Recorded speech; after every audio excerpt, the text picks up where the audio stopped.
Ele não é só regenerador, mas capacitador do crente para o serviço no reino de Deus. Ele foi derramado no Pentecostes para dar poder aos crentes para testemunhar. E até os dias de hoje ele continua sendo derramado. Se você foi chamado por ele, saiba que ele vai te capacitar para essa grande obra. Então vem comigo nessa jornada, porque teologia é show!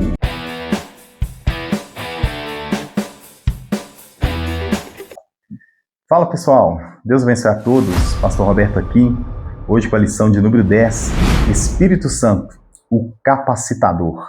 Tópico 1 da nossa lição vai falar assim, a promessa do derramamento do Espírito.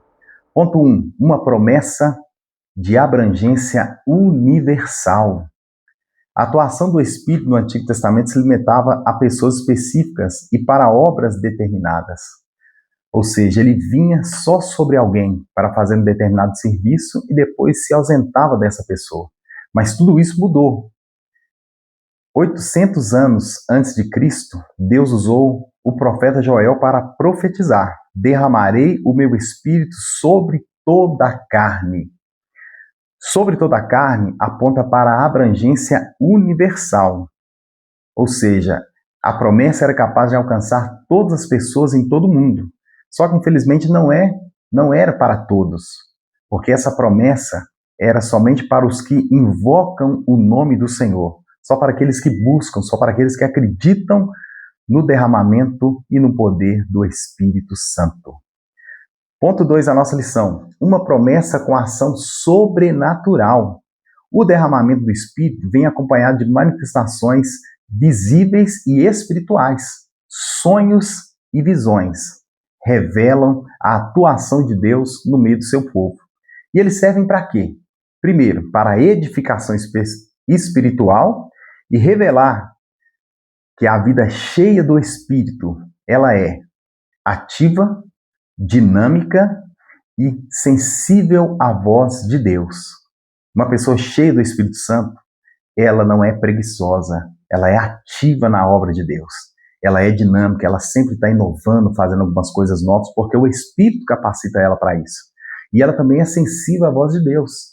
Às vezes, nós não fazemos da maneira que deve ser feito, e aí o Espírito Santo nos chama a atenção. E com isso não ficamos tristes ou decepcionados, porque nós sabemos que Ele está cuidando de nós, está nos orientando para algo melhor e algo maior. Então vamos lá. Uma promessa para os últimos dias, ponto 3 aí, ó. Naqueles dias, que dias? Quando o Messias chegasse e também desse início aos eventos escatológicos. Pedro, naquela pregação da conversão de 3.000 almas, ele diz lá em Atos 2, versículo 17, nos últimos dias. Quando começariam esses últimos dias? Essa promessa seria para os últimos dias. Quando começariam esses últimos dias? Quando o Messias viesse, a igreja fosse inaugurada. E isso vai até o arrebatamento da igreja. Ou seja, essa promessa de derramamento do Espírito Santo é até Jesus voltar. Você que ainda não percebeu como que o mundo está andando ou girando, nós já estamos caminhando para o final. Pode ser que não cheguemos ao final desse trimestre ou ao final desse ano, porque Jesus vem para buscar a sua igreja. Então isso com certeza vai ser muito melhor, porque nós aguardamos do alto o quê? A manifestação do Todo-Poderoso. Se você está gostando desse vídeo aí, deixe o seu joinha, compartilhe com seus amigos, com seus alunos da Escola Dominical, nos ajude nessa jornada aí, deixando seu like, deixando também o seu comentário, e se inscreva no canal, para que você possa acompanhar sempre aí os nossos trabalhos aí, porque é assim que nós vamos fazer, ajudar a Igreja de Cristo a crescer sempre aí com o conhecimento da Palavra de Deus. Tópico 2, o cumprimento, poder para testemunhar. O ponto 1 vai falar o Espírito veio com o poder do alto. Antes de sua ascensão, Jesus prometeu aos discípulos que eles seriam revestidos de poder. Revestido é vestir de novo. Ou seja, esse revestimento significa vestir como uma armadura. Ou seja, a pessoa está com a sua roupa, quando ela vai usar uma armadura, ela reveste de armadura. É como aqui, ó. Eu estou com uma blusa por baixo, mas estou revestido com esse paletó. E é isso que Jesus ia fazer. Ele ia revestir as pessoas, capacitar as pessoas ainda mais através do seu Espírito Santo. E para que serve esse revestimento aí? Para poder o crente, de maneira espiritual, testemunhar acerca de Cristo. Ele conseguir combater as hostes espirituais da maldade e levar a palavra de Deus aos corações. Ponto 2. Os sinais da descida do Espírito Santo. Som, línguas, e vento e fogo. Som, como de um vento veemente e impetuoso. Veemente significa agir com grande intensidade, com força, com energia.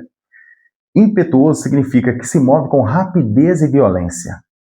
Línguas como que de fogo vai falar sobre o sinal de purificação e consagração para glorificar a Deus. Só que o que é interessante aqui, que não entrou vento no cenáculo. A Bíblia é clara, ela diz assim que veio um som, como de um vento veemente e impetuoso. E esse som simboliza o quê? A presença criadora de Deus naquele momento que eles estavam reunidos. O vento e o fogo aqui são sinais audíveis e visíveis de quê? Da chegada do Espírito Santo. Então aquele barulhão que deu no cenáculo no dia de Pentecostes marcava a chegada do Espírito Santo. E esse fogo que veio ali como línguas repartidas sobre os discípulos era a consagração e a purificação deles para poder efetivamente seguirem aí como igreja de Cristo na terra. Ponto 3. Evidência do revestimento de poder. Qual foi o sinal? O sinal foi falar outras línguas.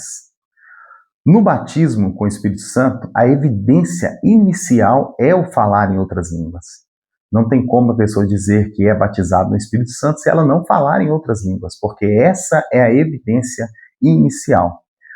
Línguas no batismo versus dom de variedade de línguas. O que é línguas no batismo? As línguas estranhas no batismo são a evidência do batismo no Espírito Santo e também serve para a edificação individual daquele que fala. Paulo escreve que aquele que ora em línguas, ele edifica a si mesmo. Agora, o dom de variedade de línguas, ele é para a edificação da igreja. Ou seja, é necessário um intérprete para poder interpretar aquele dom de variedade de línguas para que a igreja possa entender o recado de Deus. Ou muitas das vezes Deus usa a mesma pessoa. Ela fala em línguas e ao mesmo tempo ela também interpreta e traz a mensagem de Deus aos corações. Todo crente na salvação, ele é selado. Para que é esse selo? Esse selo é para poder comprovar que ele pertence a Deus. Então eu e você, nós somos selados pelo Espírito Santo para que possamos ser propriedade exclusiva de Deus. Agora, no batismo, o crente ele é revestido de poder. Vem de Deus um poder sobre a vida dele para que ele possa testemunhar de Jesus. Aí está a diferença de ser selado e ser batizado. Tá gostando aí do vídeo? Então nos ajude aí com o seu joinha, com o seu gostei. Marque aí os seus amigos aí, mandando esse vídeo para eles, compartilhando, dando aquela força para a gente aí. E segue a gente. Vamos seguindo aí então. Tópico 3. A continuidade do derramamento do Espírito. Algumas pessoas dizem que foi só no dia de Pentecostes, que não tem mais esse derramamento. Mas eu e você sabemos que existe. Nós sabemos que é evidente, porque eu sou batizado no Espírito Santo e acredito que muitos que estão me ouvindo também são batizados. E aqueles que ainda não são, receba aí, em nome de Jesus. Ponto 1. A extensão da promessa do Espírito. Pedro, na sua pregação, ele disse assim, arrependei-vos e sejam batizados, e recebereis o dom do Espírito. O dom do Espírito é o cumprimento da profecia de Joel, do derramamento do Espírito, e também da promessa de Jesus acerca do revestimento de poder. Só que isso é tão interessante porque isso não se limitou apenas ao Pentecostes, mas está disponível a todos os crentes em todas as épocas. Todos aqueles que invocarem o nome do Senhor serão também batizados, serão também revestidos de poder. Só que não segue uma ordem específica. Como assim? A pessoa tem que batizar nas águas primeiro para depois ser batizado no Espírito Santo? Não. Na casa de Cornélio veio primeiro o batismo no Espírito Santo, depois o batismo em águas. E aí nós vemos vários testemunhos da mesma maneira. Às vezes a pessoa aceita Jesus, naquele mesmo momento ela é batizada no Espírito Santo, ou a pessoa retorna nos caminhos do Senhor, nunca tinha sido batizada, quando ela retorna ali, ela também acaba sendo batizada no Espírito Santo, e aí Deus vai cumprindo a sua grande obra na vida das pessoas. Aí tem um outro detalhe aí que é interessante. Ó. Batismo no Espírito é diferente do novo nascimento. O que é o batismo no Espírito? É o revestimento de poder para que o crente possa testemunhar acerca do reino de Deus. O novo nascimento é a transformação interior que Deus ele faz dentro de cada um de nós. Paulo escreve que dia após dia nós somos transformados em glória, até chegarmos à estatura de varão perfeito. Então, batismo é revestimento de poder, novo nascimento é a transformação interior efetuada pelo Espírito na vida de cada crente. Ponto 2. O Espírito opera com diversidade e unidade. Diversidade aponta para a variedade de quê? De dons, operações e ministérios. A atuação da Trindade. O Espírito Santo distribui os dons. O Filho dirige os ministérios. O Pai opera os resultados. Os dons são para a edificação dos crentes, de maneira individual e também de maneira coletiva. A ação do Espírito na vida do crente. Evidência inicial, falar em línguas. Evidência contínua. Olha que interessante. Se o batismo no Espírito Santo vem para poder revesti-lo de poder e a evidência inicial é falar em línguas, o Espírito na vida do crente, como evidência contínua, é reconhecido através de quê? Do fruto do Espírito e dos dons espirituais. Então não é só ser batizado, é também viver uma vida plena, uma vida cheia do Espírito Santo. Ponto 3. O Espírito distribui os dons com propósito. Os dons não são para ostentação pessoal. Infelizmente nós estamos vendo isso, né? As pessoas estão, através dos dons que Deus tem dado, promovendo a si mesmo. Mas os dons são para o serviço do reino, para a edificação da igreja e glorificação de Cristo. Essa é a finalidade dos dons espirituais. O Espírito os distribui com propósito, para o que for útil e a cada um como quer. Então, não adianta a gente querer ser uma coisa que nós não somos.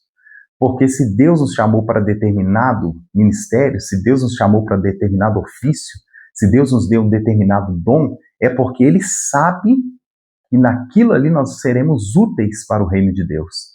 Então não adianta a pessoa que não sabe cantar querer cantar. E não adianta quem não sabe pregar, não tem vocação para pregação, querer ser um pregador. Ou a pessoa, a vocação dela é pastorear, ela quer cantar. Não dá para misturar as coisas. Então, o Espírito é que escolhe cada um de nós e distribui os seus dons para aquilo que nós somos úteis. E a cada um de nós, Ele dá como quer. Ele faz segundo a sua vontade. A finalidade dos dons nos protege de duas coisas. Primeiro, da soberba. Por quê? Muitos usam o dom como motivo de vanglória. Mas a finalidade dos dons, que é a edificação do reino, a edificação da igreja, a glorificação de Cristo, nos protege da soberba. Porque não é para a nossa glória, mas é para a glória de Cristo a finalidade dos dons. E também nos protege da negligência, porque muitos enterram o seu dom e impedem o seu uso. Deus deu o talento, e a pessoa enterra o talento porque não valoriza aquilo que Deus deu para ela. Somos chamados a exercitar o dom que recebemos, com humildade, disposição para servir, mas não servir de qualquer maneira. Servir com zelo, com amor e com temor do Senhor. Então, se Deus te deu os seus dons, exercite eles com amor, com zelo e com temor ao Senhor. A nossa conclusão, então, fica assim, ó. O Espírito Santo é o capacitador. Desde o Pentecostes, ele continua a atuar. O crente pentecostal vive como testemunha do poder de Deus ao mundo. Então, você que foi chamado, você que foi capacitado por Deus, continue fazendo a obra dele. Não olhe para a direita, não olhe para a esquerda, mas entenda que se ele te chamou, Ele vai te capacitar para que você possa alcançar lugares que você nunca imaginou alcançar. E que Deus te abençoe. Semana que vem tem mais. Estaremos aqui de novo agora já com a lição número 11.